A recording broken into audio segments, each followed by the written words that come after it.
Nosotros defendemos la abstención electoral, es decir, no participar en este régimen de partidos que tenemos en España, pero hoy viene un caso especial que es con respecto a las elecciones del 24 de mayo.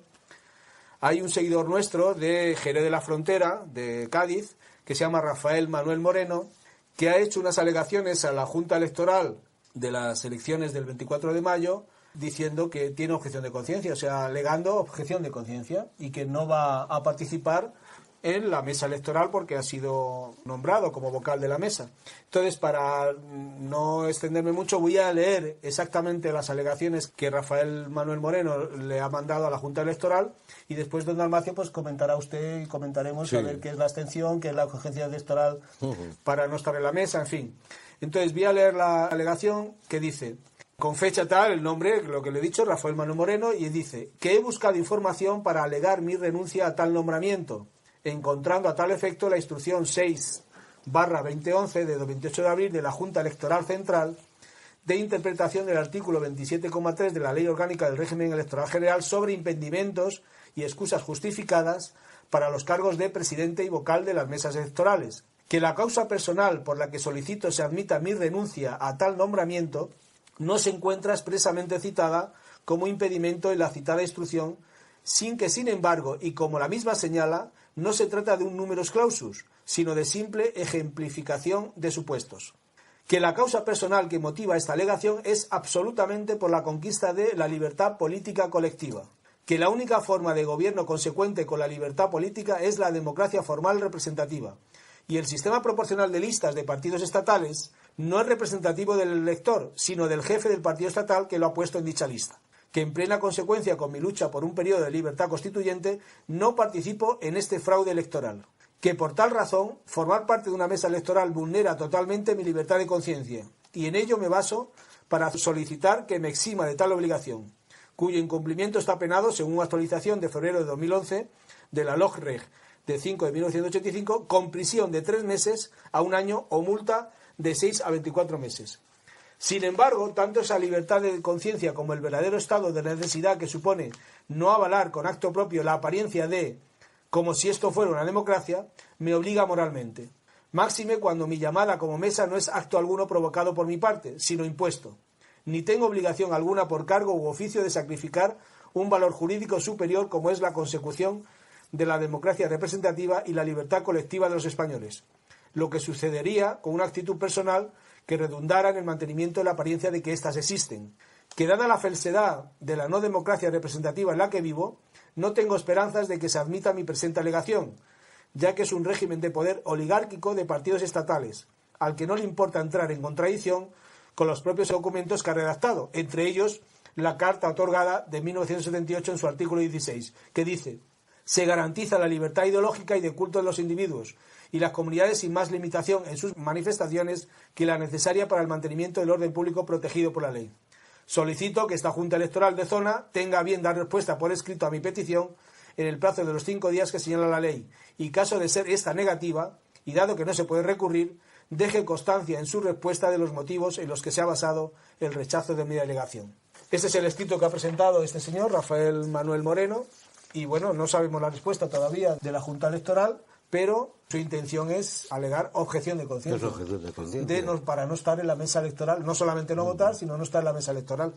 Dígame su criterio, don Dalmacio, de este caso. Que la objeción de conciencia es algo que en el fondo sustituye al viejo derecho de resistencia, de que al gobierno ilegítimo, por la razón que sea, o tiránico, es una doctrina consustancial a la civilización occidental, pero se ha perdido con la monopolización de la política por el Estado. El Estado monopoliza la política, entonces la política hace las reglas estatales. Una de ellas, cuando se ha plantado el sufragio universal después de la Revolución Francesa, es la idea de que ser ciudadano cuando se vota. Bueno, lógicamente ser ciudadano que no se vote.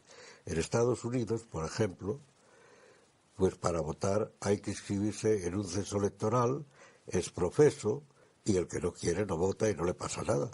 Pero lo mismo hay que deducir para que estar en una mesa electoral. ¿Por qué tiene uno la obligación de estar en una mesa electoral?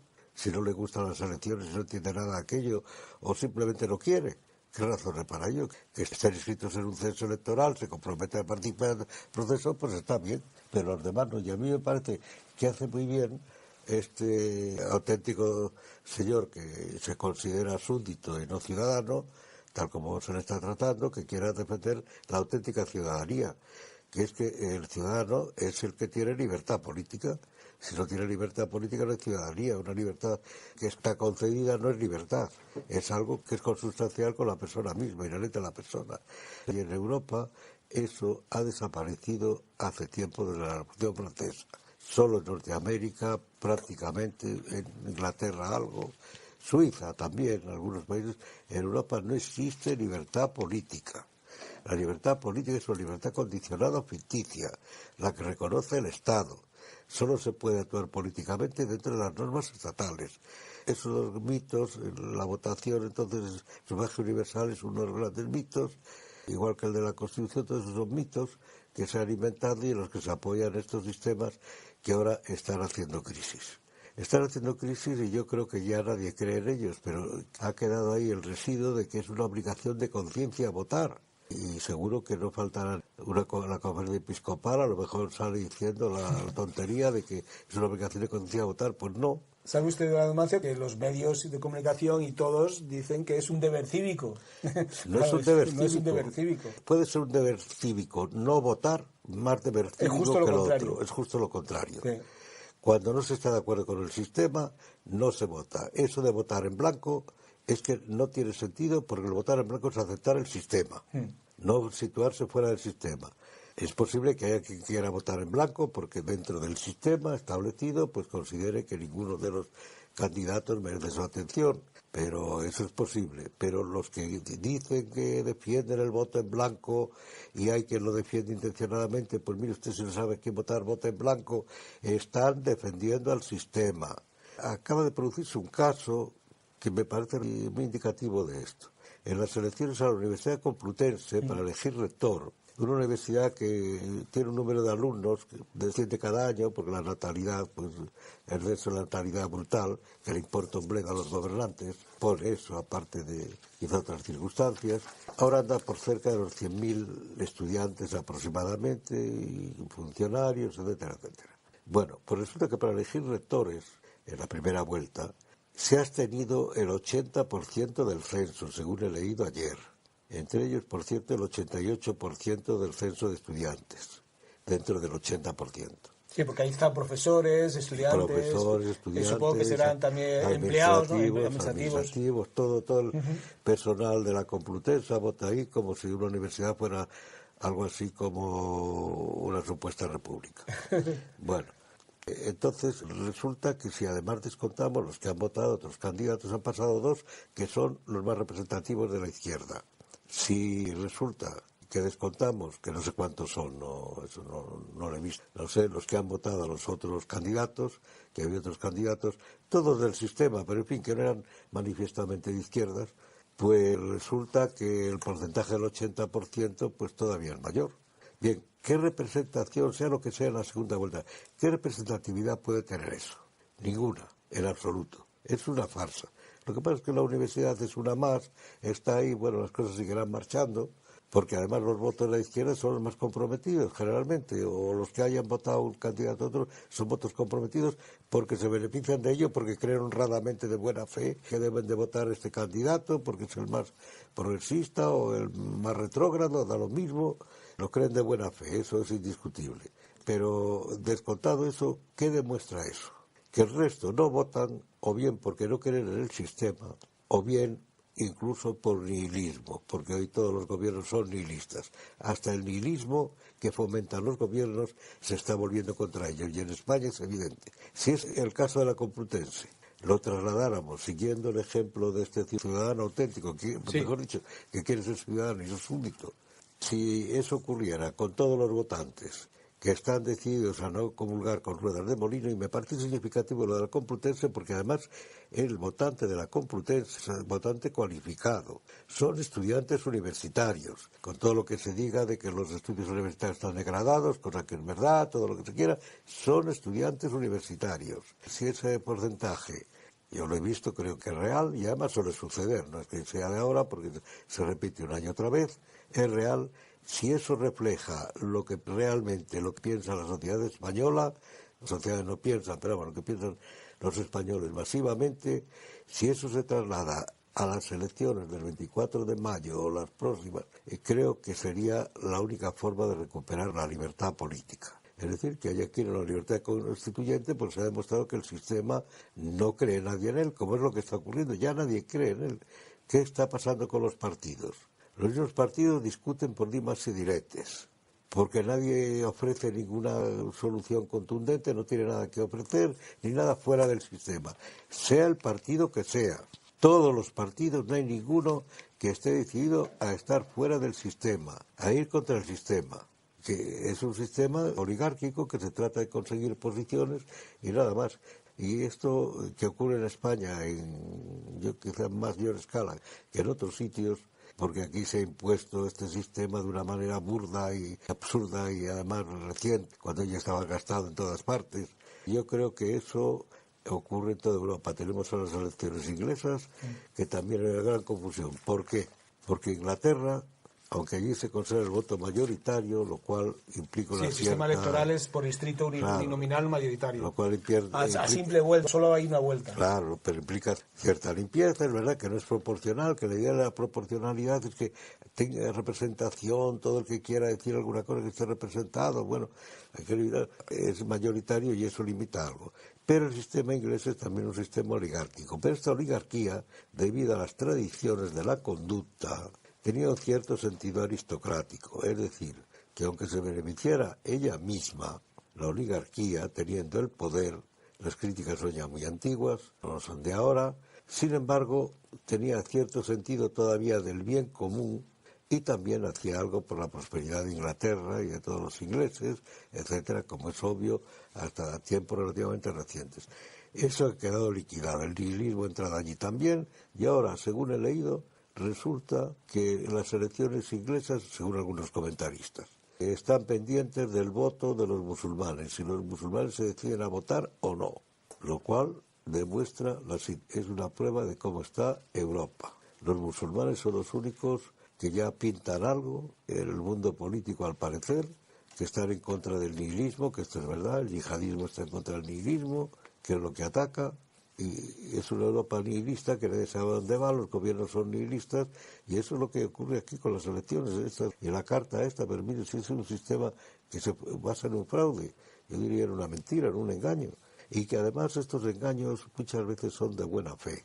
El que engaña a veces, pues viene, se instaura un sistema, hay unas ideas, tal, circulan por ahí, no se han analizado bien, viene impuesto un poco por la historia, por la tradición histórica, contra la cual se revuelve todo el nihilismo, claro, el nihilismo que era liquidar las tradiciones de la conducta.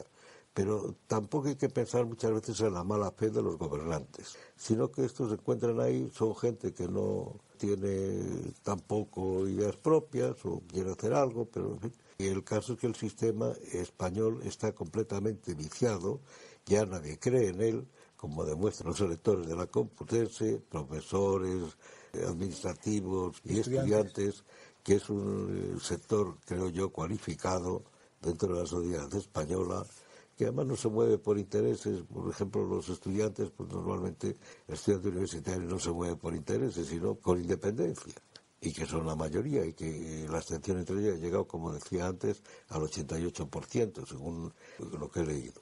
Esto demuestra que el sistema está completamente tarado y que eso, la regeneración, no tiene ya sentido. Vamos, la regeneración, ¿qué consiste en la regeneración? Pues regenerar lo que está tarado. Yo vuelvo a repetir lo que me gusta mucho, la frase aquella de Peter Drucker, que creo que ya he comentado aquí más de una vez, que era que inventó la doctrina del management y que decía, que era consultor de empresas, que muchas veces cuando una empresa va mal, en vez de andar con arreglos, componendas, etcétera, etcétera, lo mejor es liquidarla y hacer otra nueva. Creo yo que es el caso de aquí, liquidar lo que hay y volver a hacerlo nuevo, pero no andar con remiendos de regeneración de que se van a regenerar los propios digamos, por la palabra degenerados. Me parece imposible. Regeneración democrática, regenerar algo que no se ha generado previamente. Claro, es imposible. Tiene que ser desde fuera, volver a empezar de nuevo, por lo que propone este señor, el ejercicio de la libertad constituyente. Creo que es la única solución.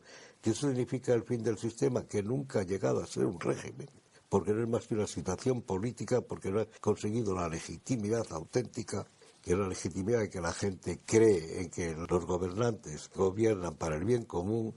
Aquí nadie se lo cree, pudo ser al principio algo, pero nadie se lo cree ya, que es lo que está detrás. Entonces yo creo que lo mejor sería eso. Veremos lo que le contestan, si es que sabe que contestar la Junta, porque a lo mejor se ha encontrado también con que muchos de ellos piensan lo mismo, pero aparte de que piensan lo mismo, pues se encuentran constreñidos por unas normas. Quisiera hacer una observación, ya que estamos con el tema. En Europa, sobre todo en Francia, se está extendiendo la idea de hacer obligatorio el voto.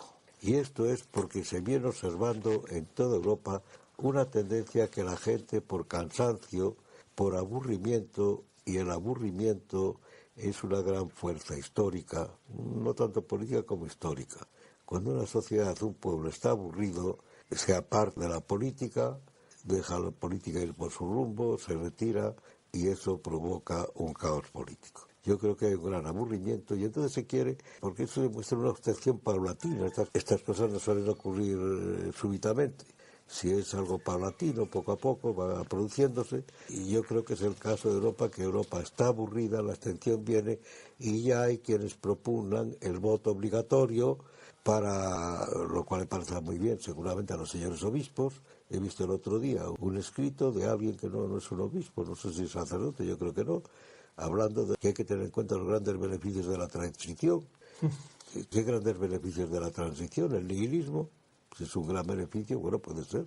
Y si lo dice la Iglesia, pues será así, pero que el nihilismo sea algo bueno, pero en fin, no lo sé. Quiere decir que me refiero a la desorientación general que hay sobre estas cuestiones, que es una situación de caos, en la cual también a veces imputar a alguien eso de la corrupción, por ejemplo, pero sí que el sistema produce la corrupción. Sí, entonces, es inherente la corrupción es inherente al régimen, al sistema. Es inherente al régimen, no es que sea la corrupción, digamos, normal, de que alguien se siente tentado. No, es una corrupción que el régimen lo produce, es que no se puede vivir sin corromperse. Un empresario que quiere prosperar, pues lógicamente tiene que ponerse en contacto con alguien, con la cantidad de leyes que hay, etcétera. Me refiero a empresarios, pero en cualquier cosa, el que quiera hablar, el que quiera decir algo, tiene que estar en consonancia, estar de acuerdo con la política correcta, o lo que se estima, que tampoco sabe ya nadie lo que es la política correcta. Hay muchas políticas correctas, además.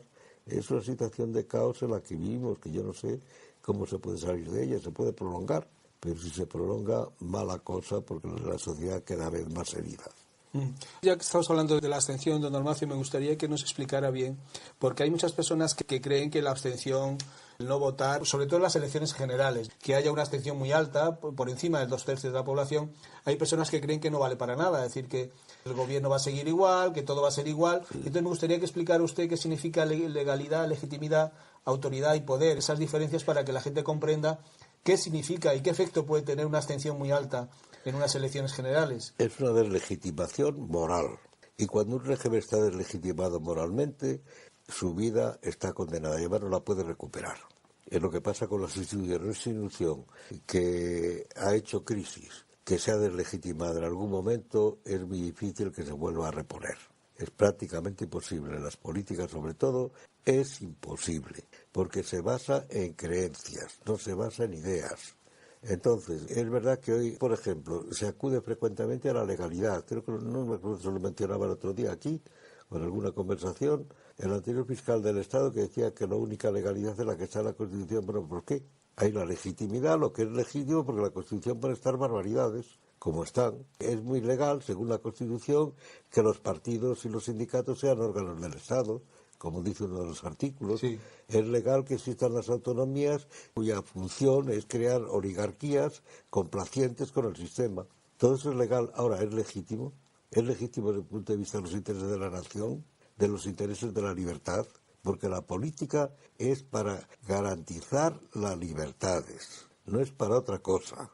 para garantizar las libertades. Si las libertades son inherentes a la persona, van con el ser humano.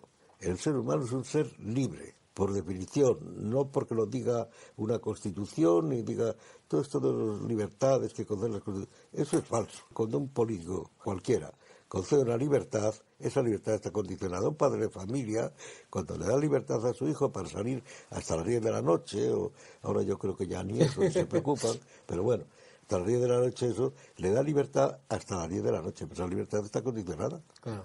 Y ahora sí, yo te doy libertad, vuelves a las 10 de la noche, pero a las 10 de la noche aquí. Entonces no es absolutamente libre, y además me parece muy bien lo que hacen los padres de familia, o la madre de familia en esos casos.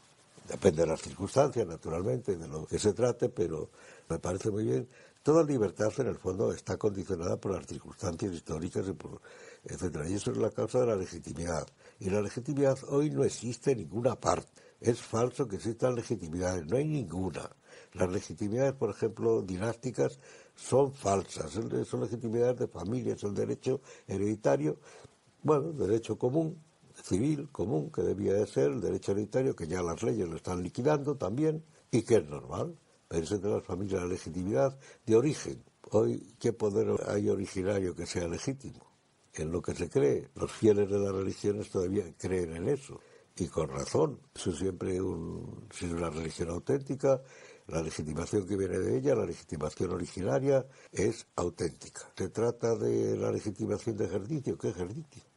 ¿Qué gobiernos son hoy que ejercen la legitimidad mediante la ley? Porque una cosa sea legal, es legítima.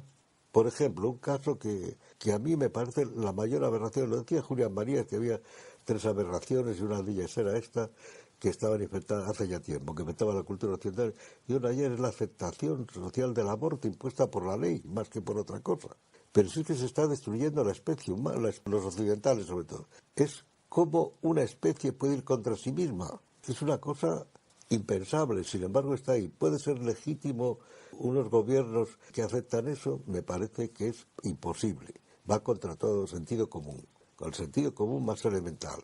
Una cosa, el aborto no ha existido siempre, por unas razones o por otras, por vergüenza, por circunstancias, por eso, pero que se legitime y hasta casi, yo diría que se apoye, por ejemplo, Estados Unidos, con la planificación familiar y la planificación esa para controlar, que eso nació en Estados Unidos, sobre todo, para controlar la población de los países emergentes, temiendo a que esa población, esas masas, pudieran subvertir el orden mundial impuesto por Norteamérica. Que por otra parte, en todas las cosas hay, lo decía Proudhon, que todo tiene un lado bueno y un lado malo. En la superioridad de Norteamérica pues ha sido buena, y yo no sé si sigue siendo buena en un sentido, pero en otro sentido es destructiva.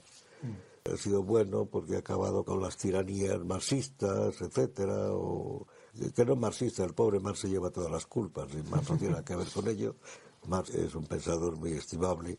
Lo que pasa es que fue tergiversado y ahora todo el que quiere darse, aunque no lo haya leído siquiera, dice que es marxista, pero Marx no tiene nada que ver con todo lo que se llama marxismo. Marx estaría en contra de todo lo que hay hoy. Basta leer los textos, lo que dice sobre su situación histórica para darse cuenta que cometió errores, bueno, pues, como todo el mundo. Pero es que hizo pues, una operación, estuvo conteniendo ahí.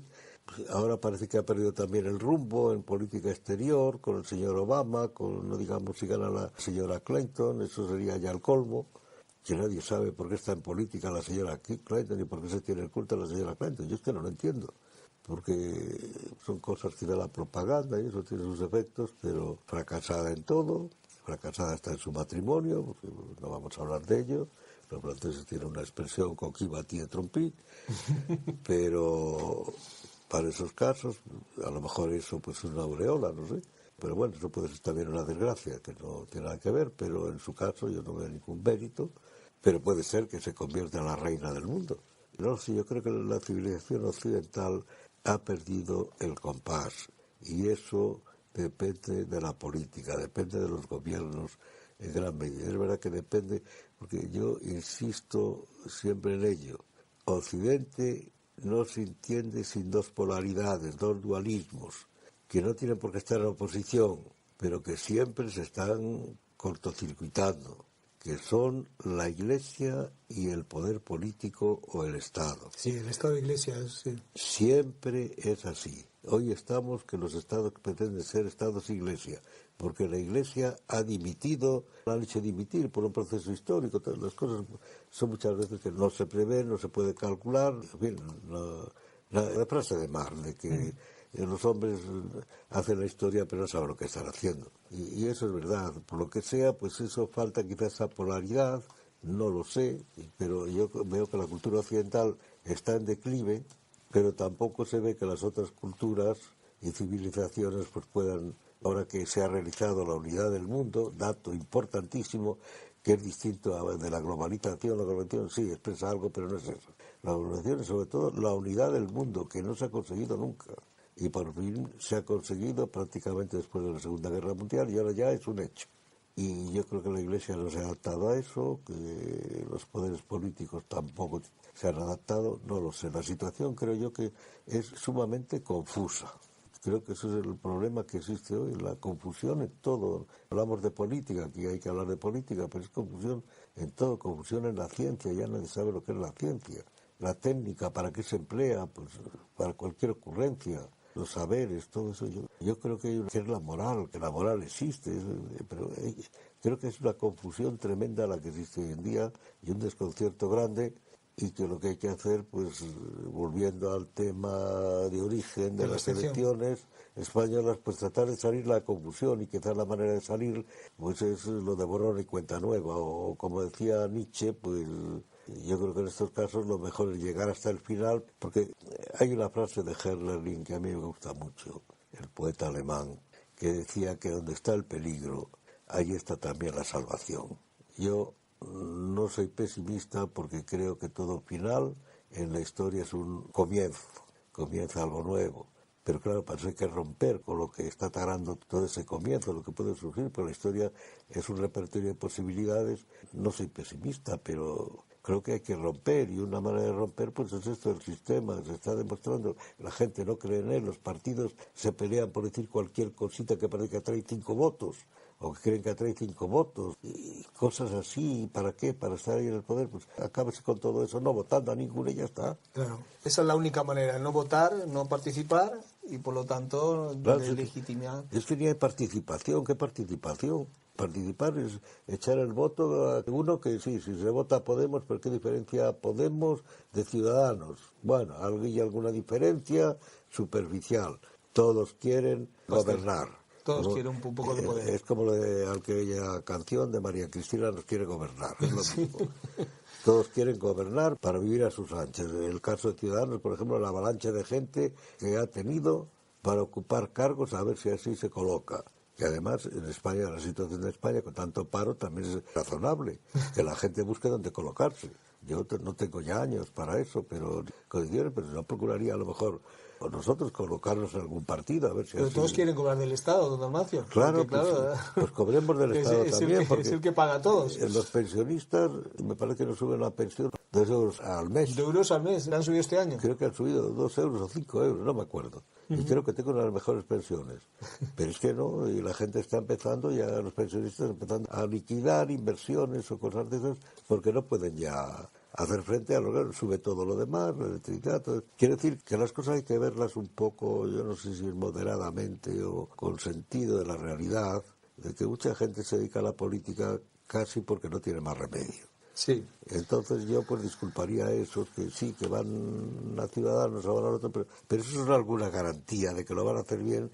Pues van a colocarse y luego pues tienen que seguir colocados, no hay que perder su empleo, porque el gobierno es incapaz, como no deja trabajar a la gente con sus infinitas normas y demás, entre el gobierno, los sindicatos, no este gobierno, todos los gobiernos españoles, todo está controlado. Sí, pues los sindicatos también son estatales, también cobran del Estado. Claro, ellos están colocados, pero Igual, no dejan trabajar al que quiere trabajar libremente. Los impuestos, todo eso es un caos lo que hay, que probablemente ni ellos mismos se dan cuenta y están metidos en el caos, y a veces yo diría que hasta de buena fe, si tampoco hay que pensar la mala fe de la gente necesariamente, salvo que sea evidente. sino que se está metido en un tinglado y entonces pues opera dentro del tinglado. El tinglado condiciona cómo se opera y eso le puede pasar pues al ministro tal, al sindicalista cual, al otro que no se da cuenta de ello. Yo creo que es un problema de el caer en la cuenta. Ortega insistía mucho en la importancia de caer en la cuenta de las cosas y eso es verdad. Se está en una situación en la que a lo mejor caer en la cuenta, por ejemplo, desde el punto de vista de la filosofía, el caer en la cuenta ha sido decisivo para la cultura occidental cuando los griegos caen en la cuenta, una cosa tan simple, de que el hombre tiene razón y con la razón puede organizar su vida colectiva, su vida en común. Pues eso, caer en la cuenta, que es el arranque, lo que se suele llamar en filosofía el paso del mitos al logos, ese caer en la cuenta pues ha costado a la humanidad pues yo creo miles, cientos de años y no es tan fácil caer en la cuenta muchas veces cuando se está en esa situación.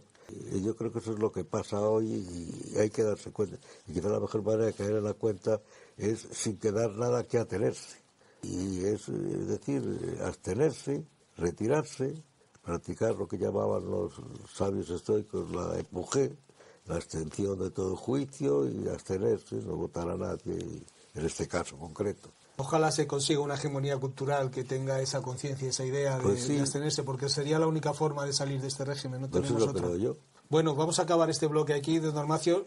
Antes de acabar, le voy a dar las gracias a Rafael Manuel Moreno. Sí, sí. Le deseamos que vaya todo muy bien, a ver qué le contesta la Junta Electoral y bueno... La Junta Electoral yo creo que está en un brete, ¿no? Está en un brete, sí. Esto ha pasado varias veces, yo creo recordar, sí, ha pasado ya varias veces. Lo que pasa es que yo creo que es la primera vez que hay una persona que lo presenta de una forma, digamos, tan seria. Sí, tan... sí, jurídicamente. Lo normal es que la gente presente una excusa de salud o de lo que sea y tal, pero una objeción de conciencia nos parece muy bien.